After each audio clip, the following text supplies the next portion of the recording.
Samajwadi party पूछती है, क्या इसलिए दरोगा का निलंबन कर दिया गया? क्या स्टूल मंत्री बाबा की कुर्सी पलटने जा रहे हैं? क्या स्टूल मंत्री के खास लोगों का दबदबा बढ़ रहा है?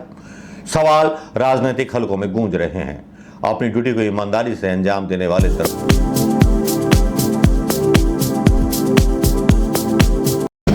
दोस्तों नमस्कार, मैं मनोज कुमार शर्मा एक बार फिर। कल सोमवार का दिन होगा। कल संसद में काफी खींचातानी हुई, लेकिन उससे पहले कुछ खबरें सोशल मीडिया पर अंदाजे और बहुत सारे सवालों के बीच झूल रही है भारतीय जनता पार्टी की पॉलिटिक्स, झूल रही है भारतीय जनता पार्टी, झूल रही है भारतीय जनता पार्टी अपने अंतर विरोधों से। जी हाँ, आज 3 लोगों का जिक्र जब सोशल मीडिया पर आता है तो गाहे बेगाहे जिक्र चला आता है कि क्या भारतीय जनता पार्टी के अंदर बदलाव होने वाला है। जी हां, 3 खबरें बहुत इंपॉर्टेंट खबरें हैं जो सोशल मीडिया पर चल रही हैं। पहली खबर आती है वसुंधरा राजे की, जिसमें वो दावा करती हैं, जिनको मैंने उंगली पकड़कर चलना सिखाया उन्होंने हाथ काटने की सोच ली और मेरे पैर काटने की सोच ली। ये बयान वो राजस्थान में आती हैं और अपने पुराने परिचितों से मिलती हैं। ये बयान किस ओर इशारा करता है? यह बयान किस आने वाली पॉलिटिक्स की तरफ इशारा करता है? क्या यह गुजरात मॉडल के उन लोगों को चुनौती देता है जिन्होंने भारतीय जनता पार्टी को अपनी एकाधिकार की पार्टी समझ लिया है? फिर दूसरा बयान आता है शिवराज के बेटे का, जिन्होंने बोला दिल्ली को भी हम घुटने पर टिकाने की हैसियत रखते हैं। और तीसरा जो कुछ चल रहा है वो उत्तर प्रदेश में ऐसा क्या चल रहा है, क्या हो गया? जी हां, उत्तर प्रदेश में सीएम योगी ने एक आदेश दिया था कि जो बिना मान्यता प्राप्त लोग हैं, जो हुटर लगा के चल रहे हैं, उनके हुटर उतरवाए। इसी कार्रवाई में हुटर उतरवाए जा रहे थे। कुछ डीएम के हुटर उतरवा लिए पुलिस वालों ने, तो कुछ डीएम भी सस्पेंड हो गए। एक प्रवक्ता है भारतीय जनता पार्टी के, राकेश त्रिपाठी, वो घूम रहे थे बड़े आनो मानो शान से, हुटर बजाते हुए अपनी गाड़ी में बीजेपी का झंडा लगाते हुए। आदेश मुख्यमंत्री का, तो पालना तो होनी है। पुलिस वालों ने उनका हुटर उतरवा दिया और फिर बीजेपी वालों की जैसी मतलब आदत होती है, हल्ला मचाना शुरू कर। हल्ला इतना मचाया कि हल्ला जो था मोहल्ले में इतना फैला बीजेपी के कि वो दरोगा जी जो थे सस्पेंड हो गए। अब यहां इन बातों को काफी ज्यादा उसके मीनिंग्स और मायने निकाले जा रहे हैं। इन जो खबरें मैंने बताई, इन तीनों खबरों के काफी मायने निकाले जा रहे हैं, क्योंकि यहां पर काफी चीजें ऐसी चल रही हैं कि जो नहीं चलनी चाहिए थी। लेकिन मैं आपको बता दूं कि इसकी शुरुआत होती है उत्तर प्रदेश से। शुरुआत करता हूं। उत्तर प्रदेश में शुरुआत होती है कि जब सीएम योगी ने यूपी में मिली हार पर बैठक बुलाई थी और दोनों डिप्टी सीएम गायब थे। यह खबर जनसत्ता के हवाले से डाली गई थी। दोनों डिप्टी सीएम का न आना कुछ महत्वपूर्ण इशारे करता है। योगी से बैठक में दूरी बना ली गई। दोनों डिप्टी सीएम कहां गायब रहे? अब यहां से कहानी शुरू होती है और कहानी दूर तलक जाती है। कहानी अयोध्या के राजू दास बहन से लेकर के कहानी राकेश त्रिपाठी प्रवक्ता भारतीय जनता पार्टी के उन पर आकर के टिकती है। और यह कहानी है क्या? कहानी कुछ इस तरह है कि योगी आदित्यनाथ के आदेशों को उलट दिया जाए। जी हां, और इसका जो है जब आकलन किया जाता है तो समाजवादी पार्टी सीधे योगी जी को चुनौती देती है और ट्वीट करती है कि योगी जी देख लीजिए, ये आप ही की सरकार है। जो आप बोलते हो कि कानून यहां पर खूब चल रहा है और कानून का यहां राज है, लेकिन कानून जैसी कोई बात नहीं। जो कानून का ऑर्डर आपने दिया उसको ठेंगा दिखाया जा रहा है। और उधर वसुंधरा राजे बोलती हैं उंगली काट रहे हैं। उंगली पकड़ने वाले नेता शिवराज सिंह के बेटे ने कहा शिवराज पूरे देश में बीजेपी के सबसे बड़े नेता। बात करेंगे योगी जी आज क्यों निष्प्रभावी होते चले जा रहे हैं। योगी जी को क्या किनारे कर दिया जाएगा, या योगी जी को सीएम पद से हटाने की तैयारी चल रही है, या यूपी में उत्तर प्रदेश में सीएम योगी के खिलाफ जो फील्डिंग बिछा रखी थी उनके आभा मंडल को लेकर के मोदी और शाह ने जो तय किया था, क्या फिर से मोदी और शाह अपने मुकाबले किसी नेता को बढ़ने देंगे?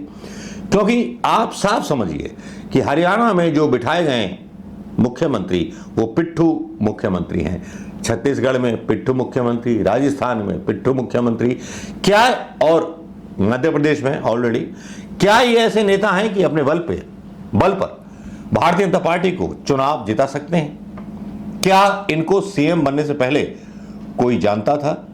क्या कांग्रेस की चाल पर चल रही है भारतीय जनता पार्टी और पॉलिटिक्स? अमित शाह और प्रधानमंत्री मोदी कुछ लगता है कि जिस पर हम हाथ रख देंगे वो आगे बढ़ जाएगा, लेकिन कहानी योगी जी की है और कहानी योगी जी की लाना इसलिए जरूरी है क्योंकि समाजवादी पार्टी योगी जी के समर्थन में खुल करके उतर आई है। ये बड़ी अजीब सी बात लगती है कि जिन योगी जी ने टोटी चोरी का आरोप लगाया हो अखिलेश यादव पर, अखिलेश यादव के सीएम हाउस खाली करने पर उनका हाउस धुलवाया हो, लेकिन बुरे वक्त में समाजवादी पार्टी और अखिलेश यादव उनके साथ होटर बजाकर जनता को परेशान करना, अगर कोई पुलिसकर्मी अपनी ड्यूटी करे तो उसे निलंबित करवा देना, ये सीएम योगी जी के मुंह पर सीधा भाजपाई चैलेंज है, जिनमें कि योगी कानून व्यवस्था को स्थापित करने का दम भरते हैं, जबकि कानून व्यवस्था के उन्हीं के दलाल टाइप भारतीय जनता पार्टी नेता तार तार कर रहे हैं। पुलिस कर्मी का निलंबन कराकर सीएम योगी को सीधा चैलेंज दिया गया है कि भले ही गृह विभाग आपके पास है, लेकिन इसके नकेल गुंडे बदमाश दलाल भारतीय जनता पार्टी के दलालों के पास है।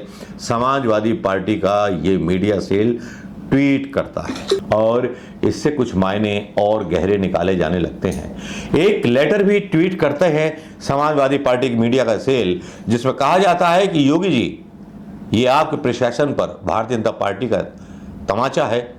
आपने जो कहा था कि भाजपाई थानों में दलाली करते हैं वो एकदम सही है। भारतीय जनता पार्टी के हिसाब से थाने, चौकी और कोतवालियां चल रही हैं। भारतीय जनता पार्टी तांडव अपने चरम सीमा पर है।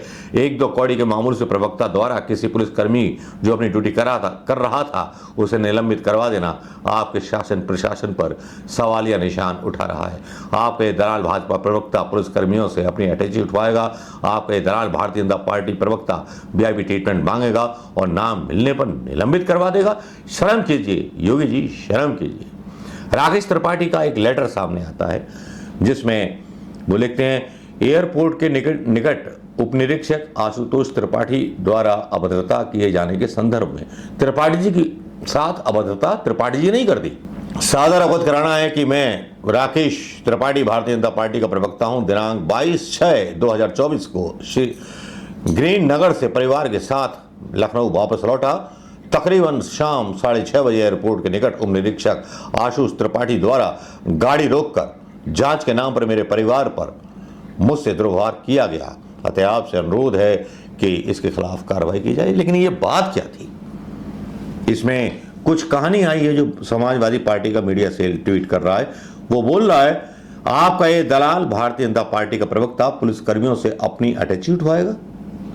आपका ये दलाल प्रवक्ता वीआईपी ट्रीटमेंट मांगेगा और नाम मिलने पर निलंबित कर देगा।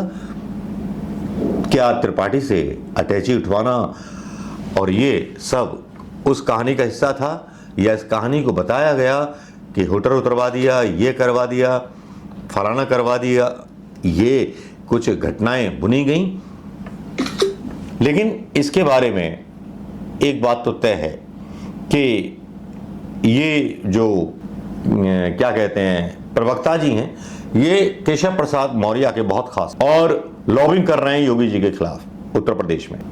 तो अब इसका मतलब निकालिए कि हुआ क्या था, असलियत क्या थी।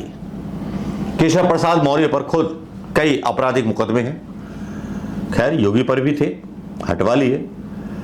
लेकिन 100 बात की एक बात बताऊं कि अब योगी को रिप्लेस करने की तैयारी हो चुकी है और इसी के साथ ही भारतीय जनता पार्टी में आग लग चुकी है, आग। वसुंधरा राजे अपने तेवर दिखा रही हैं तो शिवराज ने भी अपने तेवर और ताल ठोकना शुरू कर दिया है। यह बीजेपी में पहली बार हुआ है जब कोई मंत्री शपथ लेके आया हो भारतीय जनता पार्टी का, केंद्रीय मंत्री की, और उसका स्वागत इतने बड़े विशाल स्तर पर हुआ हो, जिसका जुलूस निकाला गया हो। नमस्कार, अंदाजे और बयान आपके, ट्वीट आपके, और मतलब आपके विचार जरूर आप लिखें कि आपको कैसा लगा ये वीडियो। नमस्कार, जय हिंद दोस्तों।